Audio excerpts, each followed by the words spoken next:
तो ये एग्जांपल्स करते हैं। अपने को चेक करना है ये फंक्शन जो है वो 1 to 1 या इंजेक्टिव फंक्शन है कि नहीं। तो पहला फंक्शन क्या दे रखा है अपने को, e⁻x प्लस e⁻−x। अच्छा, इस वाले फंक्शन को तो आप ग्राफ बना के भी कर सकते हैं चाहे तो, है ना। ये x और y, तो एक्सपोनेंशियल फंक्शन e⁻x का ग्राफ जो है वो किस टाइप का बनता है, इस टाइप का बनता है e⁻x। और e⁻−x का ग्राफ जो है वो किस टाइप का बनेगा, वो कुछ इस टाइप का बनेगा, ठीक है। और ये मिलते कहाँ पे हैं, x = 0 पे, ये 1 वाला पॉइंट है, यहाँ पे मिल रहे हैं, ठीक है। तो दिख ही रहा है ना, x जब इन्फिनिटी की तरफ जाएगा तो ग्राफ इन्फिनिटी की तरफ चला जाएगा, और माइनस इन्फिनिटी पे भी जाने पे ग्राफ इन्फिनिटी पे जा रहा है। तो ये ग्राफ का जो रिजल्टेंट है x = 0 पे तो क्या हो जाएगा, 2 हो जाएगा, है ना। e⁻x का भी 1 और e⁻−x का भी 1, तो ये तो 2 हो गया। और ये ग्राफ कुछ इस टाइप का बन जाएगा, दिख रहा है, इसका रिजल्टेंट ग्राफ जो है वो कुछ इस टाइप का बन जाएगा। तो दिख ही रहा है हॉरिजॉन्टल लाइन टेस्ट, हम हॉरिजॉन्टल लाइन यहाँ बना देते हैं। तो ये x की दो वैल्यूज x1 x2, है ना, इस पे y की सेम वैल्यू आ रही है ना, ये y की वैल्यू सेम आ गई, दिख रहा है। ऐसे कई पेयर्स हम बना सकते हैं। तो इसका मतलब ये जो है ये 1 to 1 नहीं है। अच्छा, ये तो हमने ग्राफ बना के कर लिया। यदि आप इसको वैसे करना चाहें स्लोप निकाल करके तो वैसे भी कर सकते हैं। dy/dx जो है वो क्या हो जाएगा, e⁻x, e⁻x का डिफरेंशियल ये सेम ही होता है, और e⁻−x का डिफरेंशियल क्या होगा, e⁻−x और फिर माइनस साइन, ठीक। तो ये क्या हो गया, e⁻2x - 1 अपॉन e⁻x हो गया।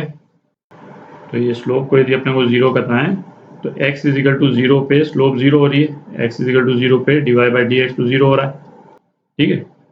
अच्छा, अब अपने को चेक करना है कि dy/dx का जो स्लोप का डायरेक्शन है वो चेंज हो रहा है कि नहीं, 0 के जस्ट पहले और जस्ट बाद में। तो ये ग्राफ मैं मिटा देता हूँ।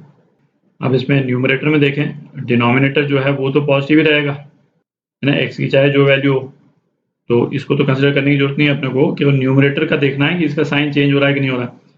तो e⁻2x, इसका शेप भी कुछ इस टाइप का होगा, e⁻2x का, ठीक।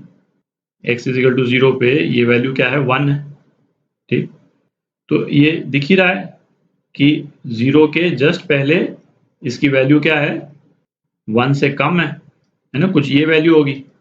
और 0 के जस्ट बाद में इसकी वैल्यू क्या है, 1 से ज़्यादा है, ये कुछ ये वैल्यू होगी। तो दिख ही रहा है इसका साइन चेंज हो रहा है ना। ये तो dy/dx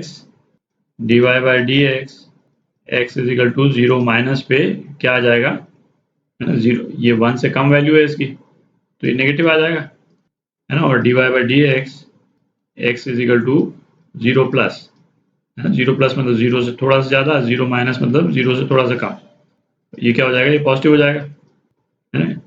और ये हम क्यों कह सकते हैं, क्योंकि e⁻2x का शेप जो है वो इस टाइप का होता है, ये तो अपने को मालूम ही, ठीक। तो चूंकि साइन चेंज हो रहा है तो इसका मतलब क्या है, x = 0 पे वो बेंड आता है, जैसा अपन ने ग्राफ बना के भी देखा था, है ना, इस टाइप से बेंड आता है, ठीक। तो इसका मतलब क्या हो गया कि ये 1 to 1 नहीं है, ठीक। दूसरा फंक्शन देखते हैं, y = x²/2 - log x, slope निकालते हैं। इसका ग्राफ अपन इमेजिन नहीं कर रहे हैं, उसकी जरूरत भी नहीं है, x - 1/x, तो ये क्या हो गया, x² - 1 अपॉन x हो गया। x = 1 पे dy/dx जो है वो 0 आ रहा है, ठीक। और x = 1 माइनस पे ये नेगेटिव हो जाएगा, x = 1 माइनस, 1 माइनस मतलब 1 से थोड़ा सा कम पे, नेगेटिव नंबर नहीं है, 1 माइनस पॉजिटिव नंबर है, 1 से थोड़ा सा कम है ना, 0.9999 कुछ इस टाइप का।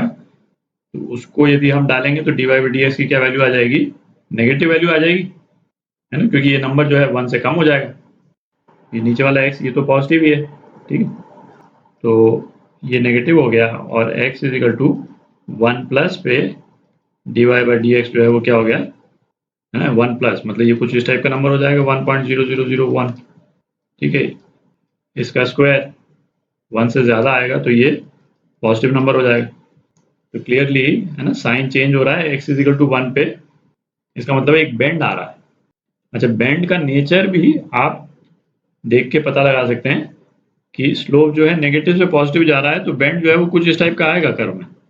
ठीक है, पॉजिटिव से नेगेटिव यदि स्लोप जाता तो बेंड जो है वो इस टाइप का बनता है। ठीक है, क्योंकि इसके जस्ट पहले का जो स्लोप है कुछ इस टाइप का बनेगा, तो ये नेगेटिव स्लोप है, और इसके जस्ट बाद का स्लोप जो है ये बनेगा तो पॉजिटिव स्लोप है। ठीक है, तीसरा एग्जांपल देखते हैं। तो ये क्या फंक्शन दे रखा है अपने को, x+1, x+2 और x-3। ठीक, तो इस वाले केस में देखें, ये तो एक चीज तो अपने को दिख ही रही है कि भाई x = -1 पे है ना, ये तो रूट्स है ना इक्वेशन के, x = -2 और x = 3, ये क्या है, रूट्स ऑफ द इक्वेशन। और रूट्स ऑफ द इक्वेशन क्या है कि इन वैल्यूज पे y की वैल्यू क्या है, 0 आ रही। ठीक है, x = -1 पे, x = -2 पे और x = 3 पे y की वैल्यू 0 आ रही है। ग्राफ का शेप चाहे जो हो, है ना, तो ये तो क्लियर ही है कि ये 1 to 1 नहीं हो सकता, क्योंकि x की 3 अलग-अलग वैल्यूज पे y की सेम वैल्यू आ रही। उसको इस तरह से डायग्राम में यदि हम डिपिक्ट करना चाहें तो ये सिचुएशन जो है वो किस टाइप की हो जाएगी, ये 3 पॉइंट और ये 1 पॉइंट, आप देख रहे हैं, -1, -2, -3 तीनों की क्या इमेज है, 0। तो ऑब्वियसली ये 1 to 1 नहीं। ठीक, ये आपका आंसर।